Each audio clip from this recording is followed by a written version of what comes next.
নমস্কার দর্শকবৃন্দ। কখনো ভেবেছেন সূর্যকে যদি চাঁদ আংশিকভাবে ঢেকে দেয় তখন আকাশ কেমন দেখায়? ঠিক সেই রহস্যময় মুহূর্ত আবারও আসছে 2025 সালের দ্বিতীয় আংশিক সূর্যগ্রহণ। এই গ্রহণ শুধু একটি আকাশী খেলা নয়, বরং প্রকৃতির এমন এক বৈজ্ঞানিক দৃশ্য যা কয়েক মিনিটের জন্য আলো ছায়ার অদ্ভুত পরিবেশ তৈরি করবে। ভারতের এবং বাংলাদেশের কোটি কোটি মানুষ সেই দৃশ্য দেখতে পাবেন। এই গ্রহণ শুধু একটা জ্যোতির্বৈজ্ঞানিক ঘটনা নয়, বরং প্রকৃতির এক বিরল মুহূর্ত যা ভারতের এবং বাংলাদেশের কোটি কোটি মানুষ তাদের চোখের সামনে প্রত্যক্ষ করবে।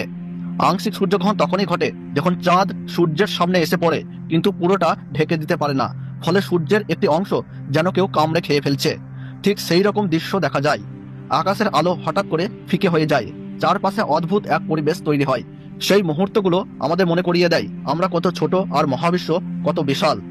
আজকের এই ভিডিওতে আমরা আলোচনা করব আংশিক সূর্যগ্রহণ আসলে কি, কেন ঘটে, বিজ্ঞানীরা কিভাবে এটি পর্যবেক্ষণ করেন এবং সবচেয়ে গুরুত্বপূর্ণ বিষয়, আপনি কিভাবে নিরাপদে এই গ্রহণ দেখতে পাবেন।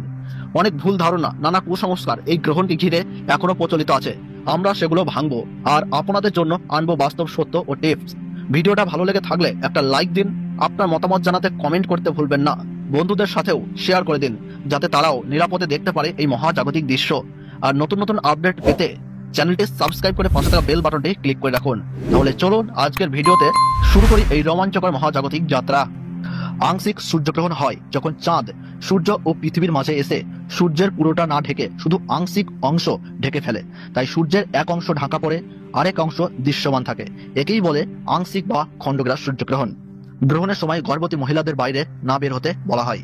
বিশ্বাস করা হয় এতে গর্ভস্থ শিশুর ওপর নেতিবাচক প্রভাব পড়তে পারে। মহিলাদের ধারালো বস্তু অর্থাৎ ছুরি, কাঁচি, সূঁচ, বটি ইত্যাদি ব্যবহার না করতে বলা হয়। শিশুদেরও গ্রহণের সময় বাইরে যেতে মানা করা হয়। গ্রহণের সময় রান্না ও খাওয়া নিষিদ্ধ বলে মনে করা হয়। অনেকে গ্রহণ শুরুর আগে রান্না করে খাবারে তুলসী পাতা বা কুশদার ঘাস দিয়ে রাখেন। গ্রহণ শেষ হলে স্নান, প্রার্থনা ও দান করলে শুভ লাভ হয়।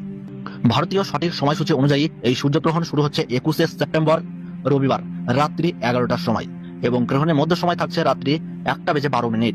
আর গ্রহণ পুরোপুরিভাবে সমাপ্ত হচ্ছে ভোর রাত 3:24। সূর্যগ্রহণ শুরু হওয়ার 12 ঘন্টা আগেই শুরু হয়ে যায় সূতককাল, অর্থাৎ ভারতীয় সময়সূচিতে সূতককাল শুরু হচ্ছে সকাল 11টায়। বাংলাদেশের সঠিক সময়সূচি অনুযায়ী বছরের দ্বিতীয়তম আংশিক গ্রাস সূর্যগ্রহণ শুরু হচ্ছে রাত্রি 11:30। মধ্য সময় রাত্রি 1:42 আর পুরোপুরিভাবে সমাপ্ত হচ্ছে ভোর 3:54। টানা 4 ঘন্টা 24 মিনিট চলবে এই মহাজাগতিক দৃশ্য। গ্রহণের গ্রাসমান রয়েছে 0.855। এই আংশিক সূর্যগ্রহণটি দক্ষিণ গোলকের বিভিন্ন অঞ্চলে দৃশ্যমান হবে, বিশেষ করে নিউজিল্যান্ড, অস্ট্রেলিয়া, আন্টার্কটিকা, দক্ষিণ প্রশান্ত মহাসাগরীয় দ্বীপপুঞ্জ, ফ্রেঞ্চ পলিনেশিয়া ইত্যাদি। বন্ধুরা, এই গ্রহণ চলাকালীন সময়ে ভারতবর্ষ ও বাংলাদেশে রাত্রি হওয়ার কারণে দেখা যাবে না। তাই রাত বা দিনের যে কোনো সময়ে বাইরে তাকানো অর্থহীন। শুধু নিরাপদভাবে লাইভ বা সিমুলেশন দেখুন। তো বন্ধুরা, এই ছিল বছরের দ্বিতীয়তম আংশিক খণ্ডগ্রাস সূর্যগ্রহণ সম্পর্কে বিস্তারিত তথ্য। ভিডিওটি ভালো লাগলে ছোট্ট একটি লাইক দিয়ে পাশে থাকবেন। আর প্রতিনিয়তই এইরকম মহাজাগতিক গুরুত্বপূর্ণ ভিডিও পেতে চ্যানেলটি সাবস্ক্রাইব করে পাশে থাকা বেল বাটনটি অন করে রেখে দেবেন। তাহলে সকালে সুস্থ থাকুন, ভালো থাকুন, ধন্যবাদ।